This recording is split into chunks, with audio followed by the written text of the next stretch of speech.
தூத்துக்குடி மாவட்ட அனைத்து கட்சி வேட்பாளர்களுக்கும் தமிழ்நாடு அறிவியல் இயக்கத்தின் சார்பாக எங்களுடைய கோரிக்கையை மனுவாக நாங்கள் சமர்ப்பிக்கிறோம்.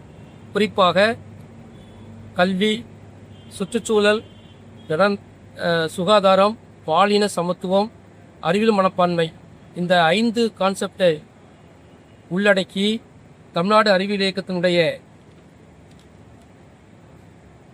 மக்கள் அறிவியல் சாசனம் வழியாக வருகின்ற சட்டமன்ற தேர்தலிலே அனைத்து கட்சி வேட்பாளர்களுக்கும் எங்கள் கோரிக்கையாக வைத்துள்ளோம். ஆகவே அனைத்து கட்சி வேட்பாளர்களும் இதை பரிசீலனை செய்து எங்களுடைய கோரிக்கைகளை நிறைவேற்றி தருமாறு அன்புடன் கேட்டுக்கொள்கிறோம். மற்றும் அனைத்து வாக்காளர்களும் வாக்களிக்க அன்போடு கேட்டுக்கொள்கிறேன். வாக்காளர்கள் அனைவரும் எந்தவித பணப்பலன்களையும் பெற்றுக்கொண்டு வாக்களிக்கக்கூடாது என்பதை பணிவுடன் கேட்டுக்கொள்கிறேன். அன்புடனும் தாழ்வுடன் கேட்டுக்கொள்கிறேன். நன்றி, வணக்கம்.